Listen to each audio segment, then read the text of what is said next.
encore croire au combat politique de Joseph Kabila Kabange en dépit du fait qu'il n'est plus aux affaires? Pour répondre à cette question, mesdames et messieurs, nous nous sommes rendus après Kolosi, nous sommes à Lubumbashi, la capitale provinciale du Haut-Katanga, où on a réussi à approcher l'un des fervents disciples de Joseph Kabila Kabange, l'unique ancien président vivant de la République démocratique du Congo. Nous vous invitons de le découvrir. Voilà. Il s'agit, mes chers téléspectateurs, de Jules Mpanga Watkins, que beaucoup ont surnommé ici le Ernesto Che Guevara Katange. Comme peut-être beaucoup le savent, ceux qui habitent ici, il y a un froid hivernal. Mais pour le besoin de la cause, nous avons jugé bon de défier ce grand froid de l'espace Katange. Jules Mpanga Watkins, bienvenue. Merci, M. Miouma. Voilà, vous êtes toujours en tenue des kabylistes, en tenue des révolutionnaires. Pourquoi vous continuez encore à croire en lui pendant qu'il y en a qui pensaient que vous alliez être de l'autre côté de la Continuer à croire, c'est une chose, hein. C'est une question de conviction. Voilà, je ne vois pas du mal. Voilà, pour poursuivre ce débat, pour poursuivre cette émission, nous vous invitons de vous asseoir. Jules Mpanga Watkins est président du Rama Katanga, le regroupement des associations membres adhérents à la majorité présidentielle, au FCC. Aujourd'hui, Joseph Kabila n'est plus aux affaires. Joseph Kabila, il y a d'aucuns qui l'enterrent déjà politiquement, mais nous sentons que ici, à 2000 km de Kinshasa, vous continuez toujours à suivre, à croire en sa philosophie. Bien sûr que oui. Joseph Kabila n'est plus au pouvoir. Joseph Kabila il est tout ce que tout le monde veut qu'il soit. Mais néanmoins, Joseph Kabila, c'est l'unique président honoraire en vie que nous avons. C'est d'abord aussi une richesse. En plus, il reste l'autorité morale du FCC. Le Rama continue à œuvrer au sein du FCC et donc nous sommes avec Joseph Kabila. Vous êtes avec Joseph Kabila, la tenue ici. Bon. Qu'est-ce que ça vous inspire? Vous aimez beaucoup cette tenue, on vous a vu dans la plupart de vos activités ici, arborant toujours. C'est une tenue de combat. Le combat continue. Nous n'avons pas encore baissé les bras. Donc si nous mettons cette tenue, donc nous continuons encore à croire à notre combat jusqu'à la victoire finale que nous attendons d'ici 2023. Et vous continuez à croire, donc vous êtes en train de faire pression à Félix Tshisekedi qui est aux affaires aujourd'hui? Non, quelle pression? C'est en démocratie, les choses changent, les années avancent. Et Kabila était là, il n'est plus là, Tshisekedi est là aujourd'hui, 5 ans ou 10 ans après, il ne sera plus là, donc le combat continue, nous sommes en politique. Vous voulez lui faire peur? Pas nécessairement, peur par rapport à quoi? Tout le monde est libre de faire ce qu'il pense. Ok, vous êtes, comme je l'ai dit aussi, premier vice-président du Parti pour le Nouvel Élan du Congo. Et aujourd'hui, vous avez, lors des élections de la fin de l'année 2018, vous avez postulé, vous étiez candidat député national et provincial. Vous vous êtes senti étouffé, vous n'avez pas pu gagner un siège, que ce soit la députation nationale ou provinciale. Est-ce que vous ne vous sentez pas découragé de poursuivre ce combat?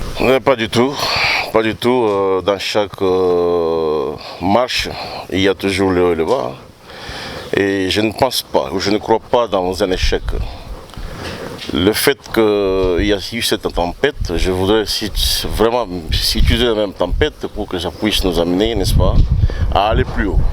C'est-à-dire, le combat continue. Et nous allons encore revenir en 2023.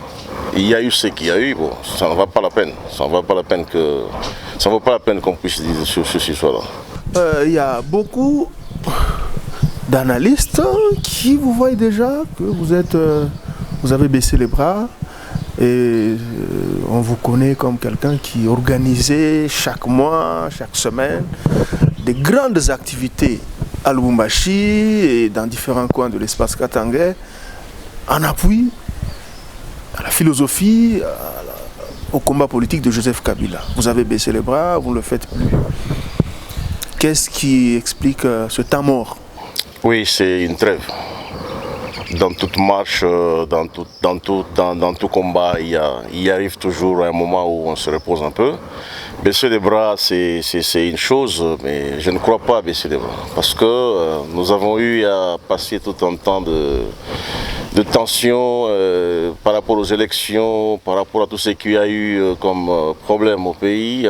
Il fallait qu'on ait beaucoup plus de concentration et il fallait quand même prendre une trêve pour essayer un peu de se ressourcer et puis reprendre les activités. Donc les bras ne sont pas baissés et tous ceux qui croient qu'on a baissé ou qu'on n'existe plus, ils sont en train de se tromper. Juste là, nous y sommes déjà et je pense que d'ici peu, nous allons relancer nos activités politiques. Mais entre-temps, vos militants se découragent, ils sont débauchés par-ci par-là, ils traversent vers d'autres camps politiques. Non, je ne crois pas, parce qu'il y a de petites réunions de base qui se font, qui continuent à se faire.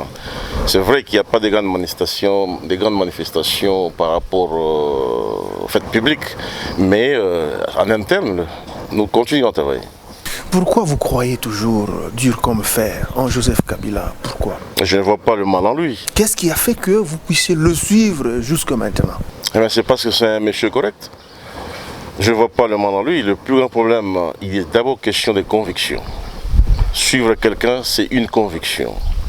J'ai la conviction dans cet homme de Joseph Kabila, parce que de tout son temps qu'il a eu à diriger ce pays, on a eu à le constater tous, sauf les aveugles, si on veut se faire aveugle, qu'à tout moment, quand il promettait quelque chose, il le faisait. Et nous continuons à croire à lui, parce que c'est quelqu'un de paix, c'est un homme de bien. Pour moi, je ne vois pas d'inconvénient. Alors, vous dites que chaque fois qu'il promettait des choses, il les réalisait, mais il avait promis d'ouvrir grandement les portes de la prison pour y introduire, pour y mettre des clowns en cravate, des personnalités qui ont saigné à blanc la caisse de l'État, qui se sont enrichies sans cause. C'est une question de procédure. Ce n'est pas du jour au lendemain qu'il peut le faire, c'est une question de procédure. Donc moi je pense que c'est beaucoup plus avec la justice que le temps passe et que lui aussi a vécu dans un temps limité par rapport à la Constitution.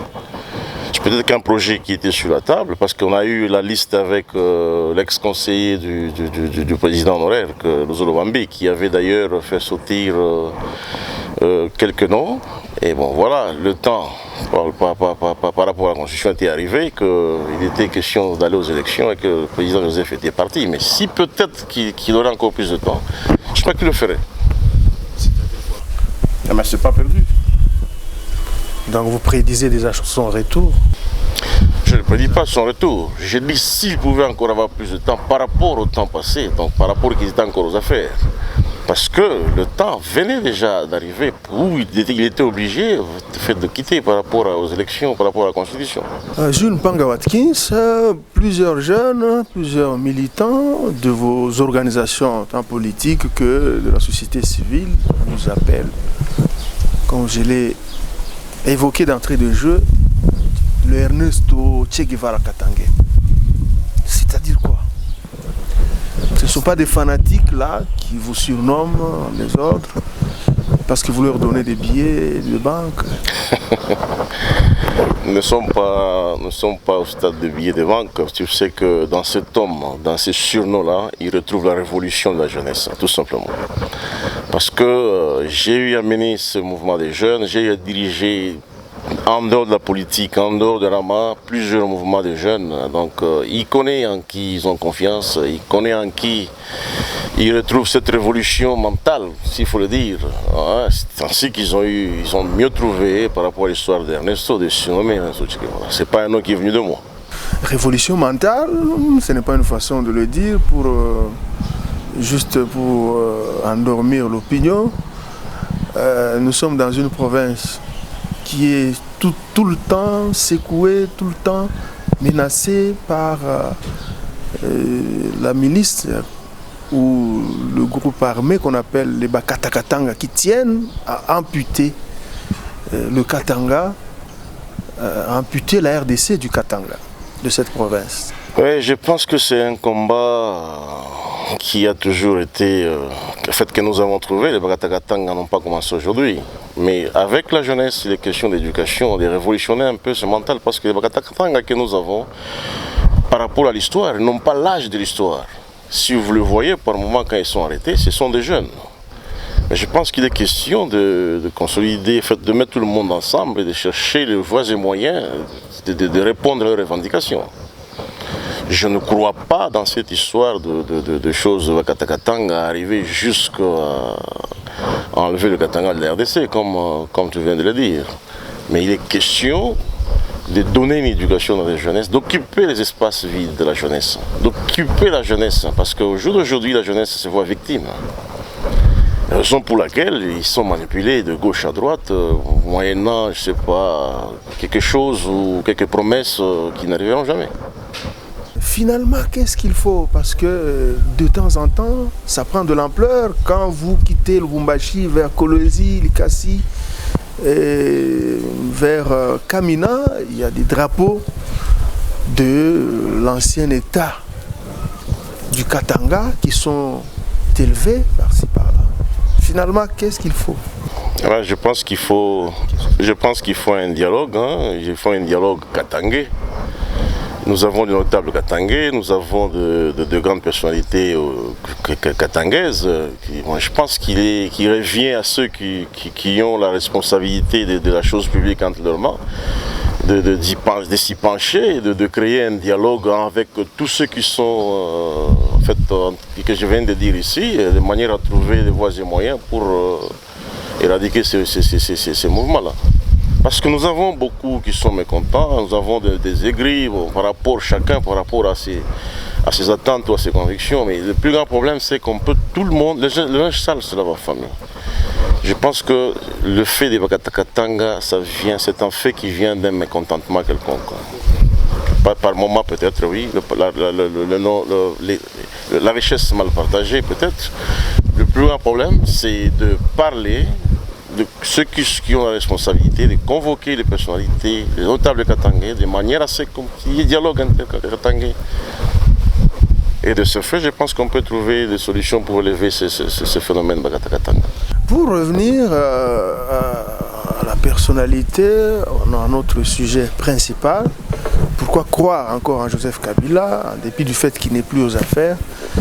Récemment, quand le Premier ministre Sylvestre Ilunga Ilunkamba a reçu les listes des ministrables, des personnalités susceptibles d'occuper différents portefeuilles ministériels, des personnalités du CAJ et du FCC, quand il a dit qu'il va aller consulter le chef de l'État, Félix Tshisekedi, il va aussi consulter Joseph Kabila.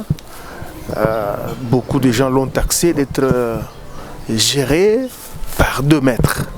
Ce qui risque, ce qui est jusque-là en train de freiner la bonne marche du pays, selon les analystes qui sont en opposition à Joseph Kabila. Moi je pense que c'est mal dit ou c'est irréfléchi, tout simplement parce que le Premier ministre Ilunkamba, il a été nommé. Et de là, nous avons tous suivi, d'ailleurs par votre télévision, moi j'ai suivi à Télé 50, j'ai vu le coordonnateur du FCC et ainsi que le représentant de la coalition CACH, tous deux amener les listes devant ou auprès du Premier ministre. Mais il se fait que ce soit du côté FCC, que ce soit du côté CACH, il y a ce qu'on appelle les autorités morales. Que Ilunkamba aille voir Kabila ou aille voir le président Tshisekedi, je ne vois pas en quoi est-ce qu'il peut être traité, d'être manipulé, d'être bloqué. Parce que ces listes, si jamais sont parvenues entre ses mains, c'est que quelque part, ils ont été traités ou revus par les autorités morales. Donc d'une part du FCC et d'autre part du CACH. Donc ce sont les deux personnalités jusque-là qui détiennent ces deux coalitions, en fait ces deux formations en coalition, et qui peuvent à tout moment le contacter ou le rendre visite pour voir s'il y a à réparer ou s'il y a à refaire. Maintenant, aujourd'hui, il y a, selon certains médias, il y a les listes qui ont été, il y a certains noms sur la liste des potentiels ministrables qui ont été biffés par rapport à leur passé, par rapport à leur façon de gérer la chose publique par le passé, qui n'a pas été fameuse selon le chef de l'État. Qu'est-ce que vous pouvez dire là-dessus? On peut penser que le gouvernement va encore prendre tout son temps pour être publié. En fait, par rapport au temps de la publication du gouvernement, ça, j'ai pas donné comme précision comme temps parce que je ne suis pas dans cette organisation-là. Mais je pense que s'il y a à rectifier par rapport aux personnalités X ou par rapport à leur gestion passée, ou s'ils sont cotés par rapport à leur passé, il revient de pouvoir aux autorités tant du FCC que du CACH de voir au préalable ce qu'ils peuvent faire. Ce n'est pas à moi, Jules Mpanga, de dire ou de discuter ou de juger quelqu'un. Vous êtes une personnalité politique, vous avez aussi un avis à émettre. Bien sûr, un avis qui peut être suivi par les uns et les autres. Et je n'en disconviens pas, mais avant d'émettre un avis, il faut être opérationnel. Il faut être dans ce circuit-là. Mais sinon, je ne connais pas les noms qui sont proposés. Comment je vais mettre un avis? Vous n'avez pas des ambitions dans ce sens? Nous sommes en vacances. Des ambitions par rapport à quoi? Par rapport à la jeunesse qui prétend toujours être manipulée, qui prétend toujours être, qui se considère comme étant un escalier, et toutes les fois elle est utilisée quand les autres accèdent aux affaires, elle oublie cette jeunesse.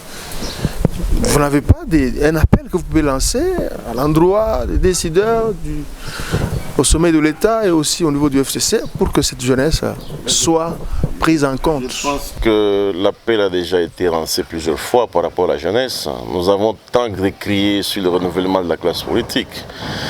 Et à l'avènement du gouvernement Ilunkamba, je pense qu'il y a eu encore cet appel de la part du président Tshisekedi. Le plus grand problème, c'est que la jeunesse, vous et moi, nous sommes tous d'accord que pour la plupart des cas, elle est utilisée sans être récompensée.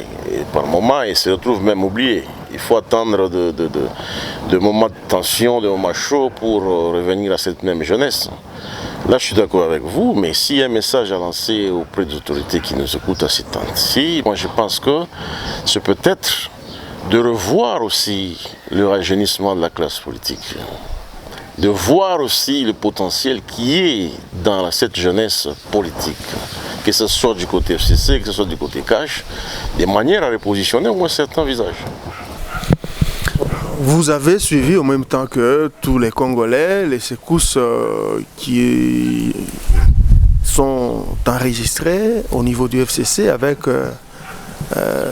l'exclusion, la radiation de Bahati Lukwebo, de l'AFDC et alliés. Aujourd'hui, on est presque en face de deux ailes de ce regroupement politique. De l'autre côté, on voit Néné Nkoulou,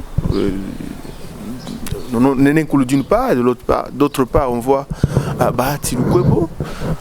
Est-ce que vous connaissez au moins Néné Nkoulou? Qu'est-ce que vous pouvez dire? Écoutez, tout d'abord, Bahati Lukwebo, c'est quand même un visage politique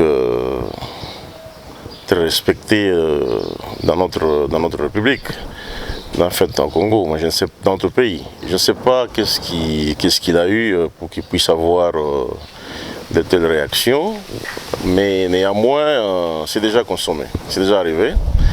Et quant à connaître l'honorable Néné Nkoulou, je pense que Néné Nkoulou vient de Lubumbashi.